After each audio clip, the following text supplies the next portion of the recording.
Então vamos dar uma zapiada com Sam. Roda, moleque doido. Roda, roda, roda. Bom dia, Caio, tudo bem? Meu nome é Igor, eu tenho 19 anos, eu moro na Serra, Espírito Santo. E conversando com um amigo meu, Caio, ele estava me contando sobre algumas visões que a Ellen White teve sobre o futuro e como vai ser aquela coisa toda. E no livro de Apocalipse, nas visões de João, ele fala sobre coisas que, ao meu ver, vai muito além das narrativas de Jesus nos evangelhos.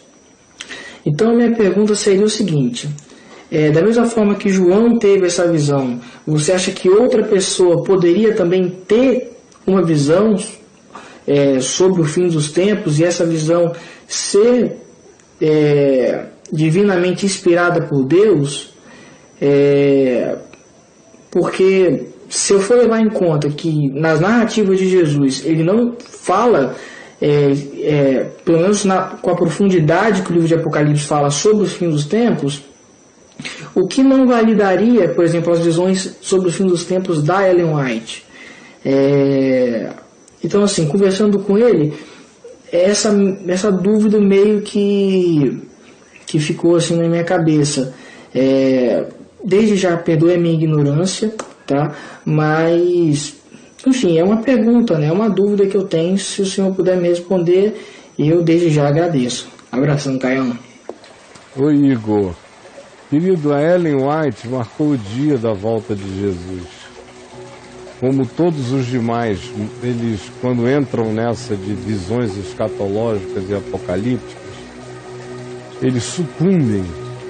Todos os que são apaixonados por isso sucumbem àquilo que Jesus disse que era para não se fazer. Número 1, eles quase invariavelmente marcam o dia da volta de Jesus, ou o ano, a época.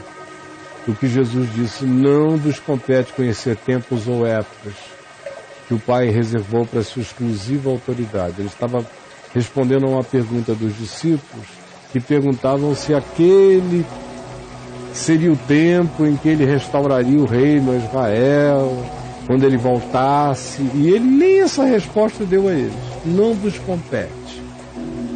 Segunda coisa, todos esses que caem nesses apocalipsismos apaixonados mergulham em fanatismos e narcisísticos, são fanatismos de ego, narcisísticos, e eles vão desejando acrescentar coisas mesmo,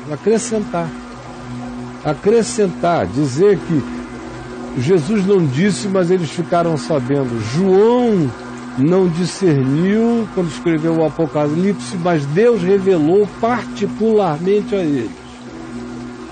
Ou seja, de um lado Jesus diz: não vos compete, e João no Apocalipse termina dizendo: maldito é aquele que acrescentar qualquer coisa à profecia desse livro, ou aquele que tirar qualquer coisa da profecia desse livro. Então, para mim, ali está encerrado. Eu não tenho mais o que acrescentar, não tenho mais o que tirar do Apocalipse de João. Mas esses apocalipsistas todos chegam acrescentando a visão particularizada de Deus. A terceira coisa, querida, é que nós temos já quase 2000 anos de história registrada, mostrando que todo mundo que fez isso era louco, enlouqueceu, e com eles enlouqueceram milhares de pessoas que ficaram ensandecidas, desesperadas, porque o Senhor não vai voltar em dia nenhum, que homem nenhum jamais marque. Guarde isso para sempre, que isso já reduz 90% da sua tendência à loucura escatológica.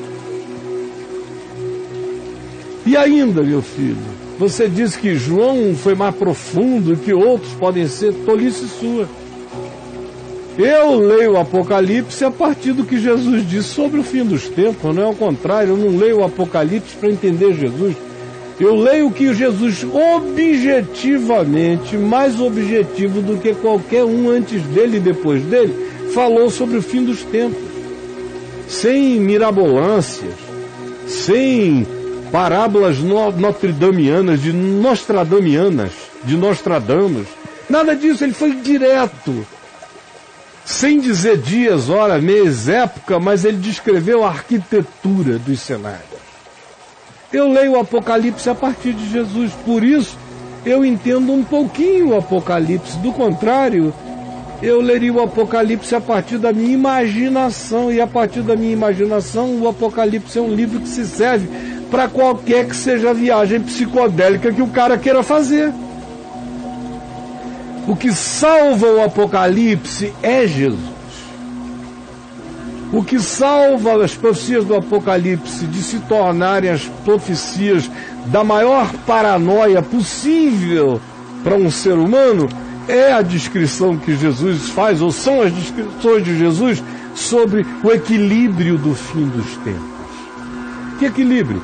Tudo que Jesus diz sobre o fim dos tempos, ele oferece um contraponto. Ele diz que é para a gente guardar a expectativa. Ao mesmo tempo, ele manda a gente trabalhar e não ficar olhando para o céu, para cima. Ele manda socorrer o próximo, ajudar o doente, o pobre, aquele que está em estado de calamidade. São todos os textos que seguem as mensagens escatológicas. Por exemplo, Mateus 24, mensagem escatológica do fim dos tempos. Antes de terminar o capítulo 24, ele começa com as parábolas das aplicações daquilo. Número 1, ele diz, vai demorar. Então, enquanto o Senhor demora, portanto, ninguém sabe quando é, porque é como um ladrão de noite, e vai demorar. Esteja esperando a demora. Enquanto isso, não fique mal, achando que as coisas de Deus se tornaram suas e não abuse do seu próximo. Segundo, ele conta a parábola das virgens que dormem, porque o noivo demorava. Está dizendo, vai demorar, mas carregue esperança, porque sono vai dar em todo mundo, desânimo em todo mundo. Fique esperançoso, como as virgens que guardaram azeite.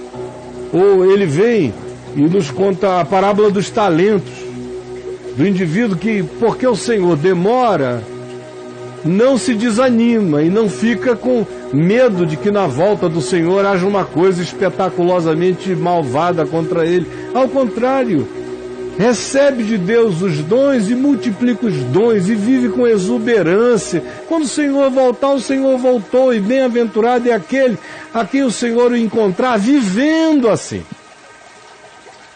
E aí ele, em Mateus 25, por exemplo, ele conta a parábola dos bodes e das ovelhas, que eu já mencionei hoje aqui, que é aquela que convida para o lado dele os que socorreram a ele nos carentes dessa vida, no próximo, e diz, sigam o caminho de vocês para dar na ação que vocês mesmos escolheram, vocês que negaram o amor a vida inteira e não amaram amar. Vocês não têm lugar no reino do amor, no reino da luz. Isso é depois de dizer que o Senhor vai voltar, ele chama a gente para a terra, manda amar o próximo, manda andar com humildade, manter a esperança no coração, enxergar a Deus não nas nuvens, mas na calamidade, na fumaceira da desgraça humana. Quem quer que tenha entendido minimamente isso, anda equilibrado. Quem não entendeu isso, vai pensar na volta de Jesus com desequilíbrio para sempre. E nas mãos desses escatologistas de igreja nervosa e fanática, fica todo mundo doido, perturbado, paranoico, apavorado, angustiado, sem a genuína e produtiva esperança que essa certeza eterna produz no coração. Temos 36 segundos. Isso, já estão com 32. É engraçado, já é a segunda pessoa hoje que olha, né, falando sempre fim dos tempos, Apocalipse, com essa visão meio amedrontada, né? Você acabou de ler hoje em Filipenses, Paulo falando sobre como seria bom estar com Cristo. Ninguém consegue enxergar com esperança o Apocalipse, né? Não, é porque eles veem muito Mad Max. Isso. É, muito Mad Max. E esses filmes assim, aí. E na igreja, imagina, quem não estiver fazendo o que aquela igreja manda, o que aquela igreja manda são tarefas, são trabalhos, gincanas, vai ficar aqui. Vai ficar aqui com os zumbis. Hoje em dia, a moçada, a escatologia dessa moçada também é feita de zumbi, de vampiro. Ficou bonzinho, mas continua vampiro. De novo vai ficar. Então, com essa pastorada doida, ensinando essas loucuras que, olha, qual é o produtor de cinema de terror que você mais assistiu? Eu adorava o Edgar Allan Poe. Os roteiros dele. Ele não era um produtor de cinema, mas as histórias que faziam sobre ele. Depois o Stephen King. Stephen King. E tem essas atrocidades do Tarantino, né? O Tarantino é louco. Ele tem os albergues perversos da vida. Que outras... Bill, sangue voando. E esses outros aí de... Como é que é o nome dessa série?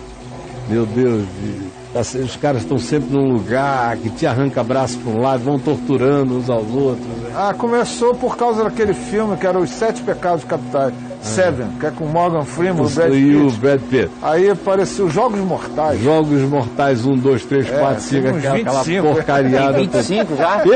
Por que eu estou falando disso? Porque a imaginação desses caras pode ser muito enriquecida pela escatologia de igreja fanática, porque as pinturas são piores do que dantescas que eles fazem do que vai acontecer. Então quem está produzindo filme aí sobre terror futuro, vá para a igreja para aprender com os pastores do pânico e do medo e do pavor. Né? Eu fico imaginando o que vai acontecer agora. O Dan Brown tem um filme novo que vai agora, que o nome do filme é Inferno. É o Inferno? O Dan Brown. Será que ele pegou essas irmãzinhas aqui do Brasil pentecostais que já visitaram o Inferno 25, 30 vezes, 35, faz Hell Tour? Isso que eu ia falar, tem uma linha de olho. E tem a sala dos gays. É ruim demais. O cara vai pro turismo no inferno. Hell Tour. Hell Tour.